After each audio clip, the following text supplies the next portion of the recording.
मुलांची फरमाईश होती खूप दिवसाची व्हेज सँडविचची, तर ते आज बनवले. आणि मागच्या व्हिडिओत म्हटल्याप्रमाणे आबांना पण किचनची खूप आवड आहे, नवीन नवीन पदार्थ खाऊ घालायची. त्याच्यानंतर आता भावांचं पण हॉटेलिंगमध्येच बिझनेस आहे. हा, आणि त्याच्यानंतर आता आपण एक हॉटेल सुरू करायचं का? हो हो, नक्कीच करू आपण. एक हॉटेल आपल्याला सुरू करायला लागतं.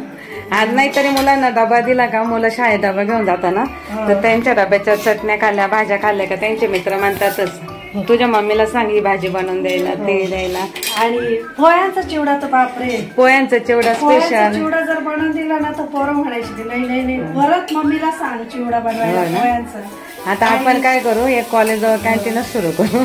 बटाट्याची सुकी भाजी. हो ना, म्हणजे आमचे सगळेच पोरं डब्याला जे नेतात ते सगळंच शाळेतल्या पोरांना फार आवडतं, खूप आवडतं त्यांच्या फ्रेंड्स मध्ये पण बरं का.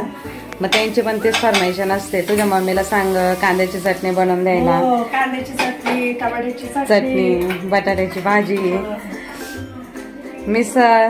आता आपण एक कॅन्टीनच सुरू करू. कॅन्टीन व्यवसाय सुरू करायला लागतो आता. चालेल, तर चला तुम्हाला कसे वाटले या तुम्ही पण व्हेज सँडविच खायला, आणि कसे वाटले. श्री स्वामी समर्थ. तर चला, मुलांची फरमाईश होती खूप दिवसापासून की हॉटेलमध्ये जसे व्हेज सँडविच भेटतात तसे तुम्ही घरी कराल का.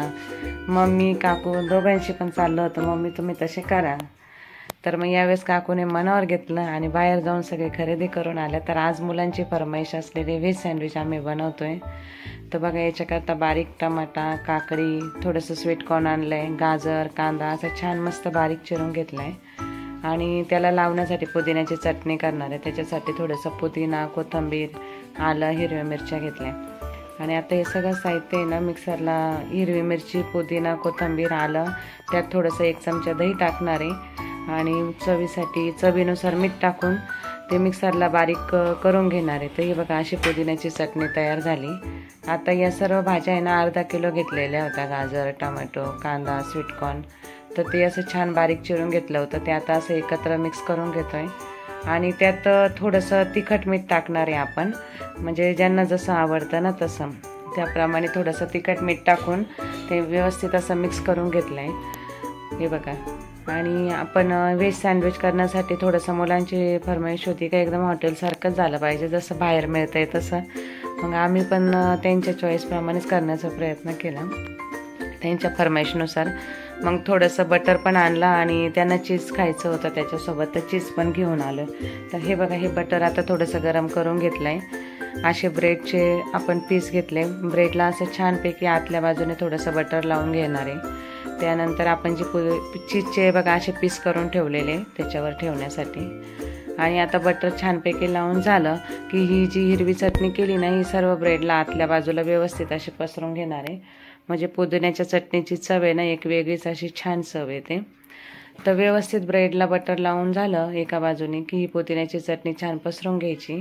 त्यानंतर आपण हे जे सर्व भाज्या एकत्र घेऊन बारीक चिरून घेतलेल्या आहे ना त्या भाज्या त्याच्यावर छान अशा पसरून घ्यायच्या व्यवस्थित. आणि या भाज्यांमध्ये म्हणजे आता आम्ही घेतलं आहे काकडी, टमाटा, गाजर, कांदा, स्वीटकॉर्न. तुम्हाला अजून काही असं आवडत असेल ना म्हणजे पालक वगैरे ते पण तुम्ही यात ॲड करू शकता. आपल्या आवडीनुसार ज्या भाज्या हव्या त्या ॲड करू शकतो आपण. तर हे बघा, अशा पद्धतीने व्यवस्थित अशा छान सगळ्या भाज्या पसरून घेतल्या आहे. आणि आता त्यानंतर आपण जे चीजचे पीस करून घेतलेले ते त्याच्यावर असे छान व्यवस्थित ठेवून घेणार आहे. मग त्याच्यावर चीजचे पीस ठेवले की आता मुलांना थोडंसं चीज पाहिजे होतं जास्त, म्हणून आम्ही एक एक चीजचे असे ना चीजच्या डायरेक्ट स्लाईसचं पॅकेट भेटतं विकत बाजारात, ते स्लाईसचं पॅकेटच आणलेलं आहे. आणि आता ते चीज असं छानपैकी ठेवून घेणार आहे. आणि त्याच्यावर दुसरा ब्रेड हा व्यवस्थित ठेवून घ्यायचा चीज ठेवून झाल्यानंतर. आणि दुसरा ब्रेड त्याच्यावर ठेवून झाला की तवा गरम करायला ठेवला आहे, तव्यावर थोडंसं बटर टाकायचं. आणि बटर टाकलं की आता हे आपण बनवलेले सँडविच आहे ना असे छान तव्यावर क्रिस्पी होईपर्यंत असे कुरकुरीत झाले पाहिजे, ते होईपर्यंत छान फ्राय करून घ्यायचे. आणि दोन्ही बाजूने बटर लावायचं ते तव्यावर ठेवले की मग म्हणजे बटरची एक चव पण छान येते आणि सँडविच पण असे छान क्रिस्पी होतात. तर अशा पद्धतीने तव्यावर हे सँडविच गरम करून घ्यायचे, उलटणीने उलटे पालटे व्यवस्थित असे छान क्रिस्पी करून घ्यायचे. आणि हे बघा आता इतके छान असे कुरकुरीत झाले ना, एकदम क्रिस्पी असे जसे बाहेर मिळतात ना तसेच व्हेज सँडविच तयार झाले. मुलांना विचारलं कसे झाले तर मुलं म्हणे एकदम छान मस्त. आमच्या या कॉलेजच्या जवळ म्हणे 70 रुपयाला 2 सँडविच भेटतात म्हणे. एकदम तसेच झाले आणि ते इतके छान फ्राय पण कुरकुरीत केलेले राहत नाही. मग म्हटलं चला तुमची खूप दिवसाची इच्छा होती ती तर झाली ना पूर्ण. तर मुलं हा बोलले. तर बघा तुम्हाला कसे वाटते आमचे व्हेज सँडविच नक्कीच कमेंट करून सांगा. तर चला बा.